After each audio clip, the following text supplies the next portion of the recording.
Can you guess where we are? Can you guess where we are? You should be able to guess where we are now. Oh yes, we are at Osea.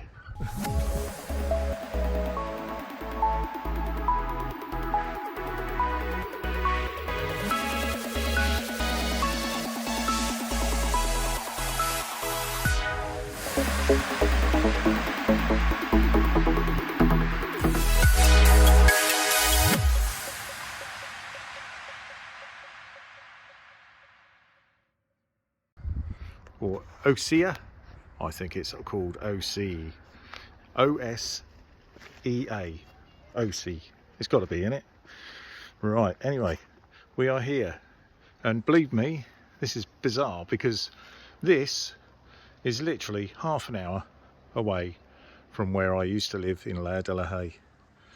And I can't believe I haven't been here. I've never been here. All the time I've lived in Essex. And I've never been here. How mad is that? So here we are waiting for the tide to rise, and tonight it's at 4.6 meters, and that will be at 6:30. So we have got just over an hour and a quarter to wait before this tide hopefully goes over to about here or even higher. Let's hope and pray that happens. And if it does, we're in for a treat, I think. And I've done a few tester shots, and we are set up ready for the shots. I do have the 10-stop filter in for flattening the sea, which is going to have to be the way, I think, especially with fine art photography. You get that otherworldly effect.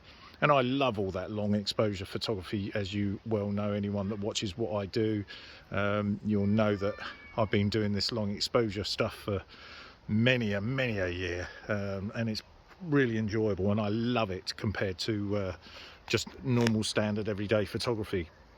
It's something a little bit different, you know, and you're always going to get the purists that won't like that, but you know, hey ho, it's art. These beach huts were actually inspired by Dubai or somewhere like that. These beach huts that stick out of the sea, and that's what was in the inspiration behind these ones. And you can see how high the tide comes, because you look at these steps, the tide really comes up high, and that's quite green here, so you can see where it comes up. That's quite high. That is literally to my waist. Over that way, you can't see it from here. I can't see it really clearly, but there is an island over there, and that is Osea Island. But we've got this lovely barge over there. I'll see if I can zoom in a bit.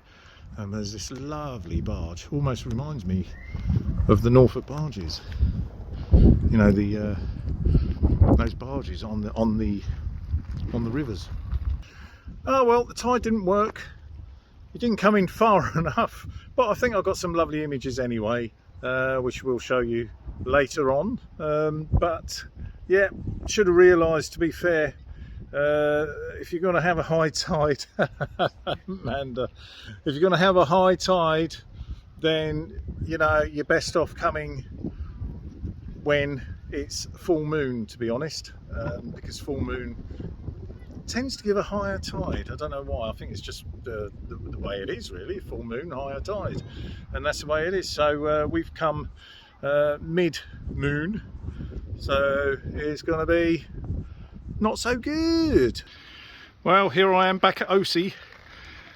Decided to do a return trip for these amazing beach huts, and here I am, and this time I picked a better tide, and I'm just doing a 1 minute exposure, and we'll just see what that looks like. Let me have a look. Oh, now that looks nice. That looks nice. See, you should never ever think that your first outing is ever going to be anything but a kind of a recce, really, to recce the area. You can't beat this place when the tide is properly high. Now I did pick today, Friday, September the, oh god, I don't know. You have to try and work out what Friday it is. September the 9th, 10th, I don't know. Anyway, Friday, The tide is 5.4 or 5.6 meters high, which is perfect. Last time I came here it was 4.6 meters and I thought that was going to be high enough, but it's not. It's definitely not. So this is the height that you want it, and yeah, we'll carry on doing some nice long exposures of this place.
So the tide is coming in really quickly now, as you can see.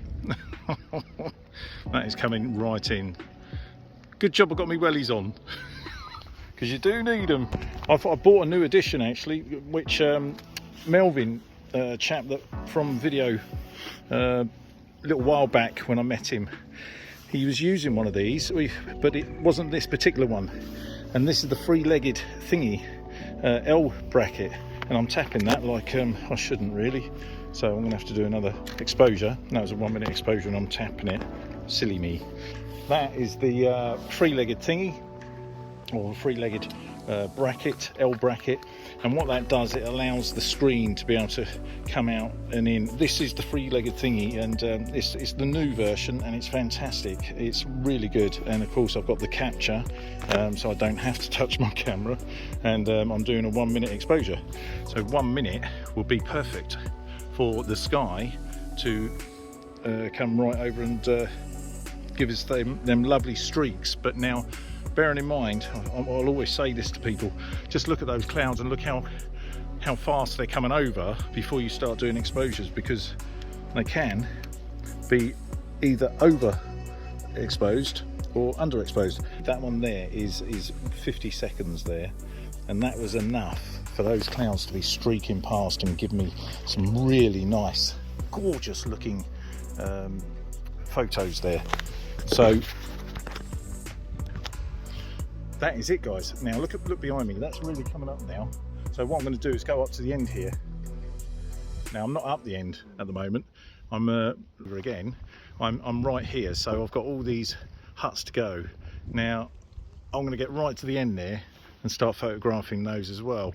But the reason I was here is because it's nice and clean here. There's no reeds sticking out of the water, whereas there are here, which means Photoshop will have to come in quite handy if I want to go up there. But I'll do it anyway, we'll see how it goes. But I do love this fine art photography that I'm doing, and I've been doing it for many years. Probably about 15-16 years I've been doing all this fine art photography, and you know, doing 10 stop, 15 stop, 6 stops. A big failing that I see a lot of is these streaky clouds, and you just cannot tell what the hell they are. Well, you know they're clouds, but it's just overdone. It's like milky waterfalls. You just don't do milky waterfalls. There's a certain amount of exposure you do with waterfalls and water to get that really nice streaking effect. All you want to see is a little bit of movement. What you don't want to see is complete bland white, what we call milk. If I'm going to put a little bit of emphasis of movement into things, I'll put a small amount of movement into it, so it gives that emphasis that whatever it is moving. That includes car wheels, that includes waterfalls, that includes the sky streaking past, but not too fast, so you know what it is, all that sort of thing. But anyway, guys, I'm going to shoot off now and get up there before I can't get up there. Well, it's got so high now that I've been forced to get off. You can see where the wall is. That wall goes down to about down there, and now that is really deep now, and you can see where the stairs are and the water. So that's quite amazing, that is, isn't it? That's really amazing and quite cool. That is really cool, I think. And the clouds are looking fantastic. I mean, the whole atmosphere is looking pretty cool, actually. So really enjoying it. So now I'm going to wait for the tide to go out a little bit, and then go back down onto the beach, or well, into the water, I should say. I've already got soggy feet because I didn't realise how deep that actually gets. So for now, guys, I is off.